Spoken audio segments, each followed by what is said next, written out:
Coach Kim Caldwell and players Samara Spencer and Joel Spear. We'll let Coach begin with an opening statement, and then we'll take questions. Coach?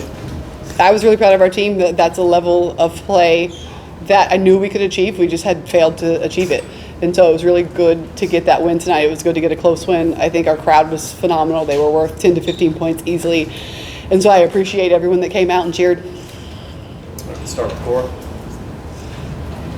Samara, after the final buzzer, you ran over to Kim before she gave the handshake line to give her a hug. Could you just describe your emotions in that moment when the buzzer ended and why you ran straight to Coach Kim? I think it's a really huge accomplishment because, Tennessee hasn't beat UConn in, 18 years? So I think it's just a huge accomplishment in her first year to do something like that, and I think that it's special, and so I'm always looking to embrace her. She's kind of not a touchy person, but I'm always looking to give her a little nudge or something.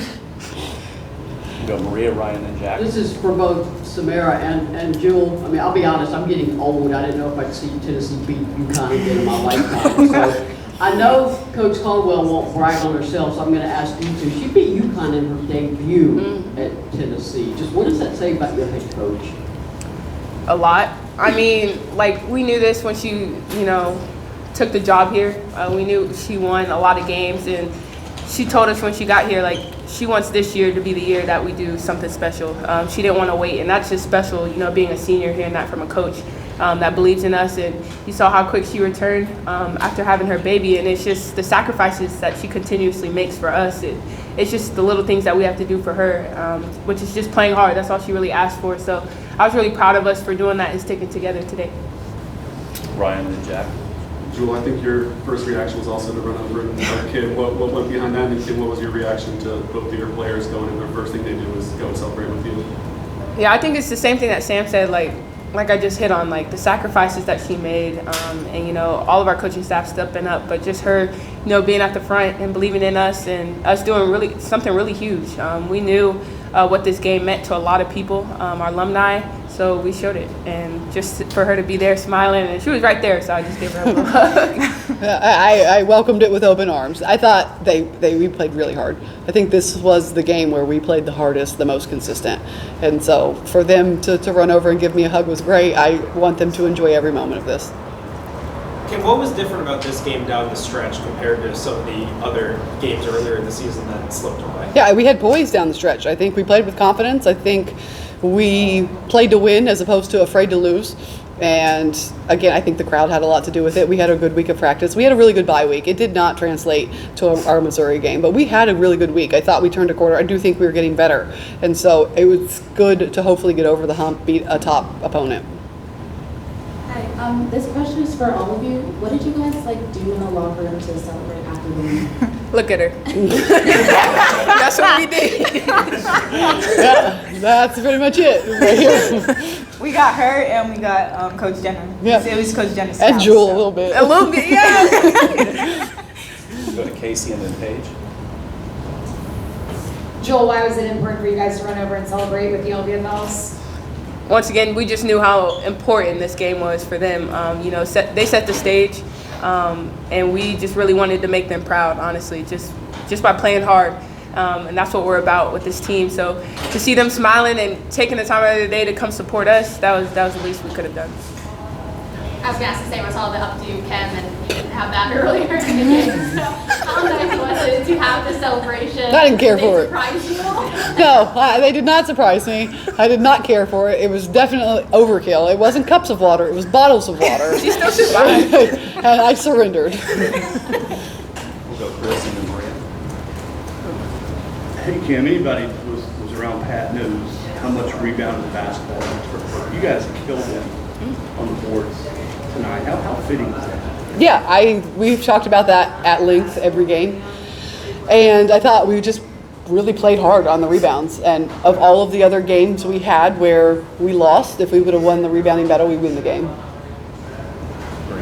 Samara, I understand that Alexis Hornbuckle talked to y'all before the game. She's one of the teams that beat UConn at UConn before Pat ended the series. I'm not going to ask you to share exactly what she said because I know Alexis has a way with words, but what was her message to the team?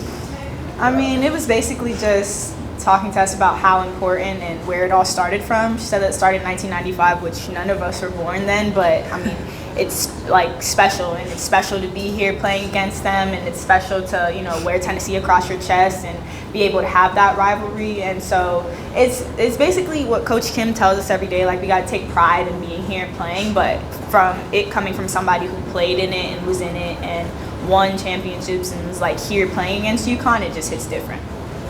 Go next to Caleb and then Ryan. Kim, the broadcast said Talia was sick with flu in practice yesterday. How close was she to 100% tonight? And then what did she give you even though she was struggling? Yeah, I don't think she still felt great.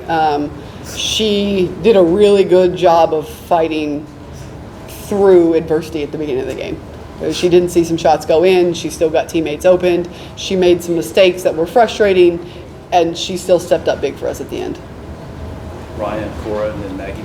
Kim, Z really took over down the stretch in the fourth quarter. What do you think led to so much success for her after the game? I think Z, there was a different version of Z coming into this game. She was locked in. She was focused.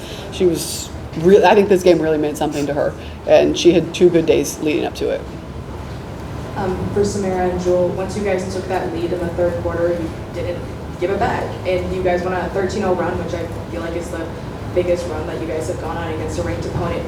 It was almost like you guys smelled the blood water and you didn't let it go. How big was that for you guys to make that switch, to be able to take that lead, to hold it and finish out this game?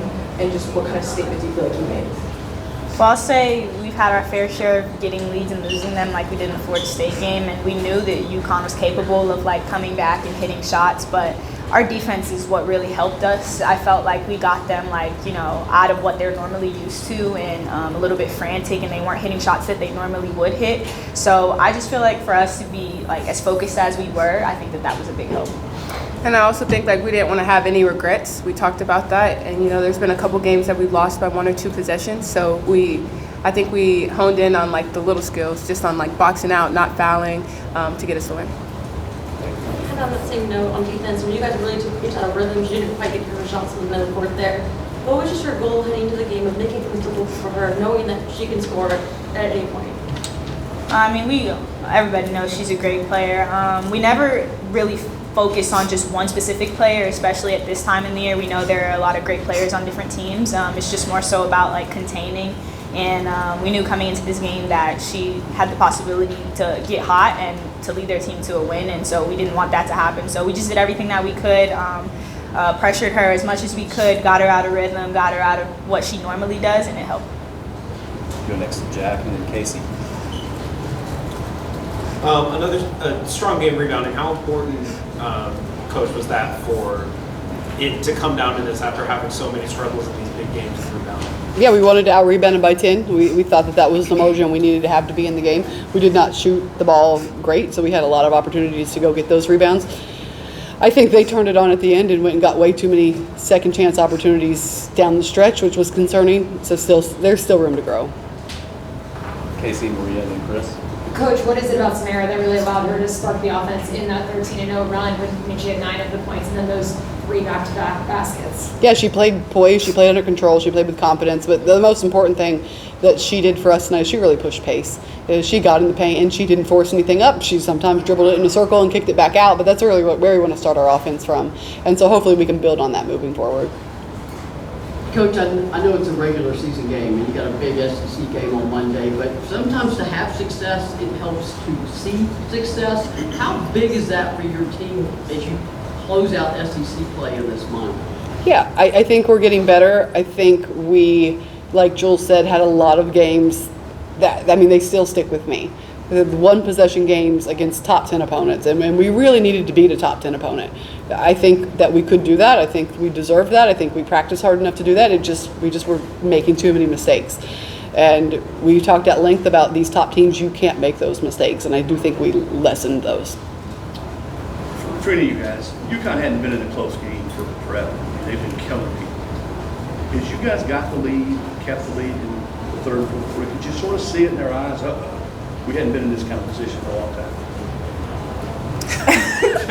I mean, yeah, I was talking about it actually before the game with Coach Jenna. They played Notre Dame and they played USC, and those were 2 games that they lost, and those were 2 games where, you know, they didn't really have the lead that much in the game. So just being able to say, hey, like, you know, we think of ourselves as top dogs, and we think of ourselves being able to compete with those kind of teams, so we need to come in here and play like that, and I feel like we did tonight.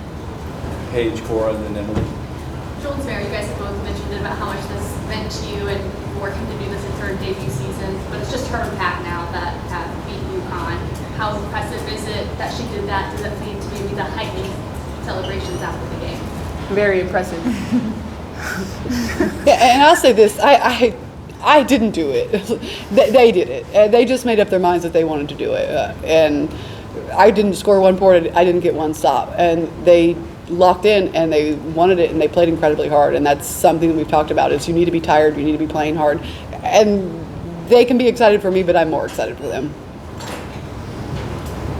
I know you just said it was about the players, but you talked about those losses sticking with you.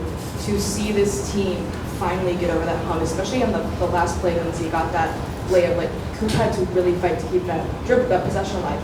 Got a great drive. They were poised in that moment. Just what were the emotions for you seeing this team finally turn the page and not have another heartbreaking loss? I think relief. I think I've seen us do this. We practice it in practice. We did it early in the year. I mean, our Iowa game wasn't really it was not a blowout. It was a close game until the end, and the Florida State game was a close game. And so it's almost like we kind of just lost our confidence. And it was just a sigh of relief to say, okay, we've done this before. We do this in practice. We can do this on the floor. Go next, Emily, and then Casey. Coach, I saw you walk off with Coach Jenna. Was there a message that she gave you after the game? I know you guys are pretty close. I have no idea if she even said anything to me. Oh my gosh. I didn't even know that happened until you told me that. You were living in the moment. I was trying to get out of there. Coach, what do you think that Pat would say if she was here, and then what do you think she'd be most proud of about this team right now? I think she'd be thrilled with the effort and the rebounding, and I am sure she is up in heaven with my dad. They're probably having a cold one celebrating. Hey. Thank you very much. Then he said, cut her off.